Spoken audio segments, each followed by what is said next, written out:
2025-26 অর্থ বছরের প্রধান প্রধান ঘোষণাগুলি তুলে ধরতে যাচ্ছি। কৃষি ও কৃষক কল্যাণ দপ্তর 2018-19 অর্থ বছর থেকে রাজ্য প্রধানমন্ত্রী কিষাণ সম্মান নিধি যোজনার ফলশ্রুতিতে 2,77,970 জন কৃষক উপকৃত হয়েছেন। এই প্রকল্পের মাধ্যমে 842 কোটি 62 লক্ষ টাকা বেনিফিশিয়ারি কৃষকদের ব্যাংক অ্যাকাউন্টে জমা পড়েছে। রাজ্যের 14,14,000 কৃষক প্রধানমন্ত্রী ফসল বীমা যোজনা আওতাভুক্ত। এখনো পর্যন্ত 3,81,685টি কিষাণ ক্রেডিট কার্ড কৃষকদের মধ্যে বিতরণ করা হয়েছে এবং এই কেসিসির মাধ্যমে তারা 2,142 কোটি 58 লক্ষ টাকা পেয়েছেন। 2018-19 থেকে গত মরশুম পর্যন্ত রাজ্যের কৃষকদের কাছ থেকে 2,25,000 মেট্রিক টন ধান ন্যূনতম সহায়ক মূল্য কেনা হয়েছে। রাজ্য সরকার দীর্ঘমেয়াদী কৃষি ব্যবস্থা অর্জনের লক্ষ্যে জৈব ও প্রাকৃতিক চাষের উপর বিশেষ গুরুত্ব আরোপ করেছে। বর্তমানে 19,916 জন কৃষকের তত্ত্বাবধানে 20,161 হেক্টর জমিকে জৈব চাষের আওতায় নিয়ে আসা হয়েছে। পাশাপাশি 1,076টি জৈব চাষের ক্লাস্টার এবং 40টি কৃষক উৎপাদন সংস্থা গঠন করা হয়েছে। ধানের উৎপাদন ও ফলন বৃদ্ধির লক্ষ্যে 2024-25 অর্থ বছরে 92,588 হেক্টর কৃষি জমিতে মুখ্যমন্ত্রী ইন্টিগ্রেটেড ক্রপ ম্যানেজমেন্ট প্রোগ্রাম বাস্তবায়িত হয়েছে। 2024-25 অর্থ বছরে কৃষকদের উন্নততর প্রশাসনিক এবং প্রযুক্তিগত সহায়তা প্রদানের লক্ষ্যে সাতচাঁদ, কাকরাবন, করবুক, কিল্লা এবং কুমারঘাটে 5টি তথ্য প্রযুক্তির সুবিধা সমন্বিত কৃষি বিকাশ এবং গবেষণা কেন্দ্র স্থাপন করা হয়েছে। 2018-19 সাল থেকে কৃষকদের মধ্যে 1,91,290টি সয়েল হেলথ কার্ড বিতরণ করা হয়েছে। পাশাপাশি দামছড়া, গঙ্গানগর, দশদা এই 3টি নির্বাচিত অ্যাসপিরেশনাল ব্লকে এবং গোটা ধলাই জেলায় সয়েল হেলথ কার্ড বিতরণের 100% লক্ষ্যমাত্রা অর্জন করা হয়েছে। রাজ্য সরকার ত্রিপুরার 8টি জেলার 52টি গ্রামীণ বাজারের পরিকাঠামো উন্নয়নের জন্য 127 কোটি 15 লক্ষ টাকার প্রকল্প গ্রহণ করেছে। Tripura state agriculture management and extension training institute এর আধুনিকীকরণ ও সশক্তিকরণ এবং পশ্চিম ত্রিপুরার একটি আধুনিক শিক্ষা কেন্দ্রের পরিকাঠামোগত উন্নয়নের জন্য 18 কোটি 50 লক্ষ টাকার প্রকল্প হাতে নেওয়া হয়েছে। এবার আমি 2025-26 অর্থ বছরে মুখ্যমন্ত্রী শস্য শ্যামলা যোজনা নামক একটি নতুন উদ্যোগের সূচনা করার প্রস্তাব করছি। এই প্রকল্প উচ্চ ফলনশীল শস্যের উৎপাদন বৃদ্ধিতে সহায়ক হবে। এই যোজনার জন্য প্রাথমিকভাবে 5 কোটি টাকা বরাদ্দ রাখা হয়েছে, যা 2025-26 অর্থ বছর। প্রাণী সম্পদ বিকাশ রাজ্য সরকার প্রাণীজ প্রোটিনের উৎপাদন বৃদ্ধির উপর গুরুত্ব আরোপ করেছে। কৃত্রিম প্রজনন, উন্নত প্রজনন পদ্ধতি এবং উচ্চ উৎপাদনশীল সংকর প্রজাতির পশু পাখির সরবরাহ বৃদ্ধির মাধ্যমে প্রাণী সম্পদ বিকাশের এক সামগ্রিক উদ্যোগ গ্রহণ করা হয়েছে। একই সঙ্গে পশু ও পাখির প্রতিরোধক ও প্রতিষেধক স্বাস্থ্য পরিষেবার মান উন্নয়নের জন্য রাজ্য সরকার সরকারি পদক্ষেপ গ্রহণ করেছে। 2024-25 অর্থ বছরে মুখ্যমন্ত্রী প্রাণীপালক সম্মান নিধির আওতায় 5,000 প্রাণীপালককে 6,000 টাকা করে আর্থিক সহায়তা প্রদান করা হয়েছে। মুখ্যমন্ত্রী প্রাণী সম্পদ বিকাশ যোজনার মাধ্যমে 36,000 প্রাণী পালককে মুরগি ও হাঁসের ছানা সরবরাহ করা হয়েছে। সাম্প্রতিক বিধ্বংসী বন্যার সময় 766টি ত্রাণ ও চিকিৎসা শিবির খোলা হয়। এই শিবিরগুলিতে 9,129টি গবাদি পশুকে আশ্রয় দেওয়া হয় এবং 41,924টি গবাদি পশু ও 55,867টি পাখির চিকিৎসা করা হয়েছে। এছাড়া 68.71 মেট্রিক টন পশুখাদ্য এবং 14.29 মেট্রিক টন সবুজ পশুখাদ্য বিতরণ করা হয়েছে। বন্যা পরবর্তী উদ্যোগ হিসাবে 851টি চিকিৎসা শিবিরে 1,12,055টি গবাদি পশু ও 2,09,233টি পাখির চিকিৎসা ও টিকাকরণ করা হয়, যার মাধ্যমে মোট 28,948 জন প্রাণীপালক উপকৃত হয়েছে। আমি 2025-26 অর্থ বছর থেকে 55টি নতুন মিনি মোবাইল ভেটেরিনারি ইউনিট চালু করার প্রস্তাব করছি। এর জন্য 4 কোটি 50 লক্ষ টাকা বরাদ্দ করা হয়েছে। 2025-26 অর্থবর্ষে রাজ্য সরকারের Gomati cooperative milk producers union লিমিটেডকে বামুটিয়ার একটি নতুন দুগ্ধ উৎপাদন প্রকল্পের জন্য 2 কোটি টাকা বাজেট বরাদ্দ করা হয়েছে। মৎস্য চাষ ও অ্যাকোয়াকালচার আমাদের রাজ্যে জীবিকা নির্বাহের অন্যতম প্রধান ক্ষেত্র। 2024-25 অর্থবর্ষে মৎস্য সহায়ক যোজনার আওতায় মোট 3,000 বেনিফিশিয়ারি আর্থিক সহায়তা লাভ করেছে, যার জন্য ব্যয় হয়েছে 1 কোটি 80 লক্ষ টাকা। প্রধানমন্ত্রী মৎস্য সম্পদ যোজনার মাধ্যমে 7,081 জন বেনিফিশিয়ারিকে 26 কোটি 48 লক্ষ টাকা আর্থিক সহায়তা প্রদান করা হয়েছে। এছাড়াও ভয়াবহ বন্যার সময় 13,473 জন মৎস্য চাষীকে 5,38 লক্ষ টাকা আর্থিক সহায়তা প্রদান করা হয়েছে। 2025-26 অর্থ বছর 59 জেলায় একটি মৎস্য চাষ সচেতনতা ও প্রশিক্ষণ কেন্দ্র নির্মিত হবে। এর জন্য মোট 8,82 লক্ষ টাকা ব্যয় করা হবে। বিদ্যালয় শিক্ষা। রাজ্য সরকার বিদ্যালয় শিক্ষা ক্ষেত্রকে গুণগতভাবে অধিকতর সমৃদ্ধশালী করে তুলতে একাধিক গুরুত্বপূর্ণ উদ্যোগ গ্রহণ করেছে।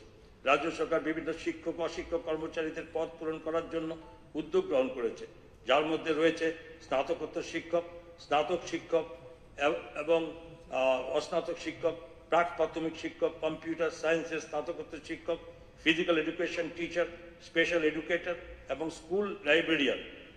সুপার 30 প্রকল্পের মাধ্যমে 2024-25 অর্থ বছরে একজন শিক্ষার্থী আইআইটি, 3 জন এনআইটি এবং 3 জন এমবিবিএস কোর্সে ভর্তি হয়েছে। CM7 অর্থাৎ চিফ মিনিস্টার স্কলারশিপের অ্যাচিভার্স টুয়ার্ডস হায়ার লার্নিং নামক বৃত্তিমূলক প্রকল্পের মাধ্যমে 200 জন মেধাবী শিক্ষার্থীকে 60,000 টাকা হারে বৃত্তি প্রদান করা হয়েছে, যার জন্য মোট ব্যয় হয়েছে 1,20 লক্ষ টাকা। যাতায়াতের সুবিধার জন্য এবছর 23,300টি বাইসাইকেল ছাত্রীদের মধ্যে বিতরণ করা হয়েছে এবং এর জন্য 10 কোটি টাকা ব্যয় হয়েছে। RIDF এর অধীনে 335,71 লক্ষ টাকা এবং special assistance two state for capital investment প্রকল্পের মাধ্যমে 44,22 লক্ষ টাকা ব্যয়ে 46টি উচ্চতর মাধ্যমিক বিদ্যালয়ের নতুন ভবনের নির্মাণের কাজ চলছে। নিপুণ ত্রিপুরা প্রকল্পের অধীনে শিশুদের আনন্দদায়ক শিক্ষার পরিবেশ সুনিশ্চিত করতে এবং মৌলিক সাক্ষরতা ও গাণিতিক দক্ষতা সমৃদ্ধ করার লক্ষ্যে 4,227টি বিদ্যালয়ে নিপুণ কর্নার স্থাপন করা হয়েছে। PM পোষণ প্রকল্পের পর্যবেক্ষণ বা মনিটরিং ব্যবস্থা উন্নত করতে এবছর 100% বিদ্যালয়ে অটোমেটেড মনিটরিং সিস্টেম চালু করা হয়েছে। মিড ডে মিলের জন্য তাজা শাকসবজি সরবরাহের উদ্দেশ্যে 3,134টি বিদ্যালয়ে নতুনভাবে কিচেন গার্ডেন গড়ে তোলা হয়েছে।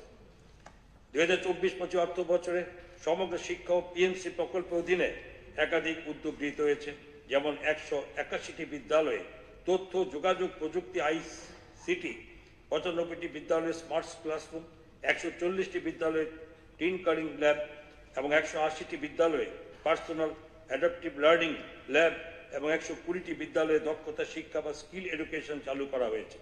এছাড়া 3,520 জন দিব্যাঙ্গ শিশুকে তাদের চাহিদা অনুযায়ী চলন সহায়ক সামগ্রী অন্যান্য সুবিধা প্রদান করা হয়েছে। অন্যদিকে 75টি বিদ্যালয়ে অতিরিক্ত শ্রেণী কক্ষ, 92টি বিদ্যালয়ে শৌচাগার এবং 23টি বিদ্যালয়ে শিক্ষকদের কোয়ার্টার নির্মাণের কাজ চলছে। উপরোক্ত প্রকল্পগুলি বাস্তবায়নের জন্য মোট 77,7 লক্ষ টাকা বাজেট বরাদ্দ করা হয়েছে। চলতি অর্থ বছরে 378টি বিদ্যালয়ে 18,90 লক্ষ টাকা ব্যয়ে TLM পার্ক স্থাপন করা হয়েছে। শিক্ষার্থীদের বাস্তব অভিজ্ঞতা অর্জনের জন্য 50,39 লক্ষ টাকা ব্যয়ে 2,22,136 জন শিক্ষার্থীকে শিক্ষামূলক ভ্রমণের সুযোগ করে দেওয়া হয়েছে। এবছর 4,163টি বিদ্যালয়ে 4,20 লক্ষ টাকা মূল্যের বই লাইব্রেরিতে সরবরাহ করা হয়েছে।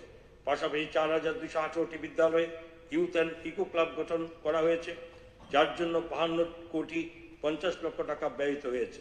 999টি বিদ্যালয়ে 4,99 লক্ষ টাকা ব্যয়ে সায়েন্স ও ম্যাথ ক্লাব গঠন করা হয়েছে। আবার 1,276টি বিদ্যালয়ে 16,42 লক্ষ টাকা খরচ করে সায়েন্স ও ম্যাথ কিট সরবরাহ করা হয়েছে। 15টি কস্তুরবা গান্ধী বালিকা বিদ্যালয়ে 9,81,20,000 টাকা ব্যয়ে ছাত্রী আবাস নির্মাণ করা হয়েছে। নেতাজি সুভাষচন্দ্র আবাসিক বিদ্যালয় প্রকল্পের অধীনে 16টি ছাত্রাবাস 4,31,20,000 টাকা ব্যয়ে নির্মিত হয়েছে। 455টি বিদ্যালয়ে 1,31,90,000 টাকা ব্যয় করে স্যানিটারি ন্যাপকিন ভেন্ডিং মেশিন এবং ইনসিনারেটর বসানো হয়েছে। এছাড়া রানী লক্ষ্মীবাঈ আত্মরক্ষা প্রশিক্ষণ প্রকল্পের আওতায় 2,058টি বিদ্যালয়ে 1,42,302 জন ছাত্রীকে 3 মাসব্যাপী আত্মরক্ষা ও আত্মবিশ্বাস বৃত্তিমূলক প্রশিক্ষণ প্রদান করা হয়েছে। এবার আমি 2025-26 অর্থ বছরে প্রতিটি মহকুমায় বিজ্ঞান ও ইংরেজি বিষয়ের উপর কোচিং সেন্টার চালু করার প্রস্তাব রাখছি। এই কোচিং সেন্টারে প্রতিটি মহকুমার একাদশ ও দ্বাদশ শ্রেণীতে পাঠরত 100 জন করে শিক্ষার্থী কোচিং গ্রহণ করতে পারবে। সদর মহকুমায় বিজ্ঞান বিভাগের শিক্ষার্থীর সংখ্যা তুলনামূলকভাবে বেশি হয় এখানে 3টি কোচিং সেন্টার স্থাপন করা হবে। এই উদ্যোগের জন্য প্রাথমিকভাবে 7 কোটি টাকা ব্যয় বরাদ্দ করা হয়েছে 2025-26 অর্থবর্ষে।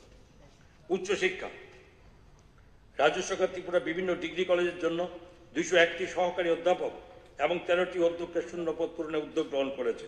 শচীন দেব বর্মন স্মৃতি সরকারি সঙ্গীত মহাবিদ্যালয়ে 23 জন ইনস্ট্রাক্টর পদে নিয়োগের উদ্যোগ গ্রহণ করা হয়েছে। তাছাড়া আমি আনন্দের সঙ্গে সবাইকে জানাচ্ছি যে রাজ্য সরকার ডিগ্রি কলেজের 140 জন উচ্চশিক্ষার প্রত্যাশী মেধাবী ছাত্রীকে স্কুটি প্রদান করেছে। আমি আনন্দের সঙ্গে আরো জানাচ্ছি যে রাজ্য সরকার মহিলা কলেজটিকে মহিলা বিশ্ববিদ্যালয়ে উন্নীত করার সিদ্ধান্ত নিয়েছে। এই একইভাবে ত্রিপুরা ইনস্টিটিউট অফ টেকনোলজিকেও রাজ্য প্রযুক্তি বিশ্ববিদ্যালয় বা স্টেট টেকনিক্যাল ইউনিভার্সিটিতে উন্নীত করা হবে। 2025-26 অর্থ বছরে আমবাসা কাকরাবন কল্পগামী নূতন ডিগ্রি কলেজ স্থাপনের প্রস্তাব করছি। এছাড়া 2025 অর্থ বছরে আগরতলা উদয়পুর আমবাসায় বিভিন্ন প্রতিযোগিতামূলক পরীক্ষার জন্য উন্নত প্রশিক্ষণের সুবিধা সম্পন্ন ত্রিপুরা কম্পিটিটিভ এক্সামিনেশন সেন্টার চালুর প্রস্তাব করছি। এই প্রকল্পের জন্য প্রাথমিকভাবে 1,50,00,000 টাকা ব্যয় বরাদ্দ ধরা হয়েছে 2025-26 অর্থ বছরে। যুব বিষয়ক ক্রীড়া, রাজ্য জুড়ে ক্রীড়া পরিকাঠামো উন্নয়নের জন্য রাজ্য সরকার একাধিক উদ্যোগ গ্রহণ করেছে। 2024-25 অর্থ বছরে খোয়াই সরকারি উচ্চতর মাধ্যমিক বিদ্যালয় ও জম্পুই জেলার সুদর্ণ দেববর্মা স্মৃতি উচ্চতর মাধ্যমিক বিদ্যালয়ের মাঠে সিনথেটিক ফুটবল ক্লাব বসানো হয়েছে। বাদারঘাটের সিনথেটিক হকি প্লে ফিল্ড ও Panisagar regional college of physical education synthetic athletic track বসানোর কাজ চলছে। আমবাসায় 200 শয্যা বিশিষ্ট যুব আবাস নির্মাণ সম্পন্ন হয়েছে। 2025-26 অর্থ বছরে কৈলাসহর উদয়পুরে 2টি মাল্টিপারপাস স্পোর্টস ইনডোর হল নির্মাণ করা হবে। গন্ডা 200 কাকরাবনের সিনথেটিক ফুটবল ক্লাব বসানো হবে। বাদারঘাটের দর্শকদের স্পোর্টস কমপ্লেক্সে 200 শয্যা বিশিষ্ট স্পোর্টস হোস্টেল নির্মাণ করা হবে। এই সময়কালে আরো 50টি ওপেন জিমনেশিয়াম স্থাপন করা হবে বিভিন্ন স্থানে। আগরতলার ভোলাগিরিতে গ্যালারি, আন্তর্জাতিক মানের সুইমিং পুল, প্রাকৃতিক ফুটবল মাঠ, মাল্টিপারপাস স্পোর্টস হলের সুবিধা সম্পন্ন স্পোর্টস ইনফ্রাস্ট্রাকচার গড়ে তোলা হবে। ব্লক, মহকুমা, জেলা ও রাজ্য স্তরে স্কুল ক্রীড়া প্রতিযোগিতা ও স্পোর্টস ট্যালেন্ট সার্চ প্রোগ্রাম অনুষ্ঠিত হবে। স্বাস্থ্য পরিষেবা, মাননীয় অধ্যক্ষ মহোদয়, রাজ্য সরকার স্বাস্থ্য পরিষেবা ও স্বাস্থ্য পরিকাঠামো উন্নয়নে সর্বাধিক গুরুত্ব দিয়েছে। এই উদ্যোগের অংশ হিসাবে 59 জেলার কাঞ্চনবাড়িতে একটি নতুন প্রাথমিক স্বাস্থ্য কেন্দ্র, সিপাহীজলা জেলার দয়ারাম এলাকায় একটি নতুন প্রাথমিক স্বাস্থ্য কেন্দ্র, টাকারজোলাতে একটি নতুন কমিউনিটি হেলথ সেন্টার, ধলাই জেলার 82 মাইল এলাকায় একটি নতুন প্রাথমিক স্বাস্থ্য কেন্দ্র এবং দক্ষিণ ত্রিপুরা জেলার নিহালনগরে একটি নতুন প্রাথমিক স্বাস্থ্য কেন্দ্র নির্মাণ করা হচ্ছে। আমি 2025-26 অর্থ বছরে ধলাই জেলার মরাছড়া ও দক্ষিণ ত্রিপুরা জেলার রূপাইছড়িতে 10 শয্যা বিশিষ্ট প্রাথমিক স্বাস্থ্য কেন্দ্র এবং বিভিন্ন প্রাথমিক স্বাস্থ্য কেন্দ্র ও কমিউনিটি স্বাস্থ্য কেন্দ্রের স্টাফ কোয়ার্টার নির্মাণের প্রস্তাব রাখছি। আমি উল্লেখ করতে চাই যে সিপাহীজলা জেলা গঠনের পর সেখানে সেকেন্ডারি এবং টার্সিয়ারি স্বাস্থ্য পরিষেবা প্রদানের জন্য একটি আধুনিক জেলা হাসপাতাল নির্মাণের প্রয়োজনীয়তা অনুভূত হচ্ছে। এই উদ্দেশ্যে বিশ্রামগঞ্জ উপযুক্ত জমি চিহ্নিত করা হয়েছে এবং এই প্রকল্পটি অর্থ সংস্থানের জন্য উত্তর পূর্বাঞ্চল উন্নয়ন মন্ত্রকে অনুমোদনের উদ্দেশ্যে পাঠানো হয়েছে। হাসপাতাল সংলগ্ন কোয়ার্টার্স নির্মাণের জন্য 45,57,00,000 টাকা অতিরিক্ত অনুদান বরাদ্দের অনুমোদন করা হয়েছে, যার জন্য সহায়ক পরিকাঠামো রাজ্য সরকার প্রদান করবে। যেহেতু খোয়াই জেলা হাসপাতালে বর্তমান পরিকাঠামো স্বাস্থ্য পরিষেবা ক্রমবর্ধমান চাহিদা মেটাতে অপ্রতুল, তাই এই হাসপাতালেও আধুনিক সুবিধা সম্পন্ন নতুন ভবন নির্মাণ অত্যন্ত প্রয়োজনীয়। এই নির্মাণ কাজের জন্য প্রয়োজনীয় জমি খোয়াইতে চিহ্নিত করা হয়েছে এবং প্রকল্পটি অর্থ সংস্থানের জন্য উত্তর পূর্বাঞ্চল উন্নয়ন মন্ত্রকের অনুমোদনের উদ্দেশ্যে পাঠানো হয়েছে। হাসপাতাল সংলগ্ন কোয়ার্টার্স নির্মাণের জন্য 48,95,00,000 টাকা ব্যয়ে অনুদান বরাদ্দের অনুরোধ করা হয়েছে, যার জন্য সহায়ক পরিকাঠামো রাজ্য সরকার প্রদান করবে। PMJAY এবং CMJAY 2023 সালে চালু হওয়ার পর চিকিৎসকদের পরামর্শ, রোগ নির্ণয়, প্রয়োজনীয় চিকিৎসার জন্য ক্রমবর্ধমান রোগীর চাপ সামলাতে ট্যাপানি 150 শয্যা বিশিষ্ট গোমতী জেলা হাসপাতাল সম্প্রসারণের প্রয়োজন দেখা যায়। এই সম্প্রসারণ আওতায় একটি পৃথক OPD কমপ্লেক্স নির্মাণ করা হবে, আইসোলেশন ব্লক স্থাপন করা হবে, MCH ভবনটি সম্প্রসারণ করে 2টি নতুন ওয়ার্ড সংযোজন করা হবে, হাসপাতালের সাথে রোগী এবং তাদের স্বজনদের প্রতীক্ষালয় বিশ্রামাগার নির্মাণ করা হবে, যার সাথে একটি কমন স্যানিটারি কমপ্লেক্স নির্মাণ করা হবে। অ্যাম্বুলেন্স স্টাফ এবং অন্যদের জন্য পার্কিং স্থল গড়ে তোলা হবে। ট্রমা বিল্ডিং থেকে মর্গ পর্যন্ত র্যাম্পওয়ে নির্মাণ করা হবে। এই নির্মাণ কাজগুলি সম্পাদনের জন্য প্রাথমিকভাবে 10 কোটি টাকা ব্যয় বরাদ্দ রাখা হয়েছে 2025-26 অর্থ বছরে। সাম্প্রতিক রাজ্য সরকার পানিসাগর, কুমারঘাট এবং করবুকে মহকুমা হাসপাতাল স্থাপন করেছে এবং জিরানিয়া কমিউনিটি হেলথ সেন্টারটিকে 50 শয্যা বিশিষ্ট মহকুমা হাসপাতাল উন্নীত করা হচ্ছে। সিপাহীজলা জেলা অন্তর্গত জম্পু জেলা মহকুমা এবং পশ্চিম ত্রিপুরা জেলা অন্তর্গত মোহনপুর মহকুমায় কোনো মহকুমা হাসপাতাল নেই। সেই জন্য টাকার জেলায় 30 শয্যা বিশিষ্ট কমিউনিটি স্বাস্থ্যকেন্দ্র এবং সিদাই মোহনপুরে 30 শয্যা বিশিষ্ট কমিউনিটি স্বাস্থ্যকেন্দ্র, এই দুটিকে 50 শয্যা বিশিষ্ট মহকুমা উন্নীত করার প্রস্তাব রাখছে। এখানে উল্লেখ করা প্রয়োজন, মোহনপুর কমিউনিটি স্বাস্থ্য কেন্দ্রটি এজিএমসি এবং জিবিপি হাসপাতালের গ্রামীণ স্বাস্থ্য প্রশিক্ষণের কেন্দ্র হিসাবে কাজ করে। প্রস্তাবিত এই মহকুমা হাসপাতালগুলি বহির্বিভাগ, অন্তর্বিভাগ, জরুরি পরিষেবা, ডায়াগনস্টিক পরিষেবা, পরামর্শদান, অপারেশন থিয়েটার, রক্ত সংরক্ষণ, প্রেসার সুইং, এক্সপ্রেশন প্ল্যান্ট এবং ইত্যাদি সব বিভিন্ন উন্নত মানের স্বাস্থ্য পরিষেবা প্রদান করবে এবং ফার্স্ট রেফারেল ইউনিট হিসাবেও কাজ করবে। ত্রিপুরা সুন্দরী হাসপাতালে বর্তমান ভবনটি সংস্কার করা হবে, কারণ ভবনটি 50 বছরের বেশি পুরনো হয়ে গেছে। এই উদ্দেশ্যে প্রাথমিকভাবে 15 কোটি টাকার ব্যয় বরাদ্দ রাখা হয়েছে 2025-26 অর্থ বছর। রাজ্যের জনগণ যাতে উন্নত মানের সহজলভ্য চক্ষু চিকিৎসা পরিষেবা অনায়াসে পেতে পারেন, সেই উদ্দেশ্যে রাজ্য সরকার আগরতলা 100 শয্যা বিশিষ্ট একটি রিজিওনাল ইনস্টিটিউট অফ অপথলমোলজি বা টার্সিয়ারি আই কেয়ার হাসপাতাল স্থাপনের পরিকল্পনা গ্রহণ করেছে। এই হাসপাতাল একই ছাদের তলায় চক্ষু সংক্রান্ত রোগের প্রাথমিক শনাক্তকরণ, চিকিৎসা, অন্ধত্ব প্রতিরোধ এবং জটিল চক্ষু রোগের সার্বিক সমাধান প্রদানে সক্ষম হবে এবং এই জন্য সমস্ত ধরনের আধুনিক রোগ নির্ণয় সম্পর্কিত ও স্বাস্থ্য পরিষেবা সংক্রান্ত যন্ত্রপাতির সংস্থান এখানে থাকবে। এর পাশাপাশি এই হাসপাতালটি চক্ষু চিকিৎসা ও গবেষণা ক্ষেত্রে উৎকর্ষ কেন্দ্র বা সেন্টার অফ এক্সিলেন্স হিসাবে কার্যকর হবে। চক্ষু বিশেষজ্ঞ এবং সংশ্লিষ্ট ক্ষেত্রের পেশাদারদের প্রশিক্ষণ ও গবেষণা কেন্দ্র হিসাবেও এটি গুরুত্বপূর্ণ ভূমিকা পালন করবে। এই উদ্যোগ বাস্তবায়নে প্রাথমিকভাবে প্রস্তুতিমূলক কাজকর্ম সমাধানের জন্য মোট বাজেটে 5 কোটি টাকা বরাদ্দ করা হয়েছে। আগামী 3 বছরের মধ্যে রাজ্যের সমস্ত জেলা হাসপাতাল, মহকুমা হাসপাতাল, প্রাথমিক স্বাস্থ্য কেন্দ্র ও কমিউনিটি হেলথ সেন্টারের চিকিৎসক ও অন্যান্য স্বাস্থ্যকর্মীদের সেমি ফার্নিশ সরকারি আবাসন পর্যায়ক্রমে নির্মাণের পরিকল্পনা গ্রহণ করা হয়েছে। এই উদ্দেশ্যে প্রাথমিকভাবে 100 কোটি টাকার বরাদ্দ রাখা হয়েছে। ওএনজিসি তাদের সিএসআর তহবিল থেকে এজিএমসি ও জিবিপি হাসপাতালে 20 শয্যা বিশিষ্ট একটি বিশেষ ওয়ার্ড স্থাপনের জন্য 34 কোটি 47 লক্ষ টাকা অনুমোদন করেছে এবং ইতিমধ্যে প্রকল্পের কাজ শুরু হয়েছে। রাজ্য সরকার বিশেষজ্ঞ চিকিৎসক, নার্স এবং অন্যান্য সহায়ক স্বাস্থ্যকর্মী নিয়োগের জন্য এবং প্রয়োজনীয় পরিষেবা আসবাবপত্রের জন্য অতিরিক্ত 10 কোটি টাকা বরাদ্দ করবে। 2024-25 অর্থ বছরে এজিএমসি ও জিবিপি হাসপাতালে 2টি সফল কিডনি প্রতিস্থাপন সম্পন্ন হয়েছে এবং ভবিষ্যতে আরও কিডনি প্রতিস্থাপনের পরিকল্পনা হাতে নেওয়া হয়েছে। লিভার, হার্ট ইত্যাদি অঙ্গদান প্রতিস্থাপন সংক্রান্ত উদ্যোগ সম্প্রসারণের লক্ষ্যে রাজ্য সরকার বহু দশক ধরে অঙ্গ প্রতিস্থাপন সংক্রান্ত কাজে অগ্রণী ভূমিকা গ্রহণকারী মোহন ফাউন্ডেশনের সঙ্গে একটি মৌস্বাক্ষর করেছে। এর জন্য এজিএমসি ও জিবিপি হাসপাতালে প্রয়োজনীয় পরিকাঠামো গড়ে তুলতে প্রাথমিকভাবে 10 কোটি টাকার বাজেট বরাদ্দ করা হয়েছে। ত্রিপুরা অন্যতম গুরুত্বপূর্ণ চিকিৎসা প্রতিষ্ঠান ইন্দিরা গান্ধী মেমোরিয়াল হাসপাতাল প্রথমে 1873 সালে মহারাজা বীরচন্দ্র মাণিক্য বাহাদুরের উদ্যোগে 30 শয্যা বিশিষ্ট একটি হাসপাতাল হিসেবে স্থাপিত হয়েছিল। পরবর্তীতে ব্রিটিশ শাসনকালে 1900 সালের গোড়ার দিকে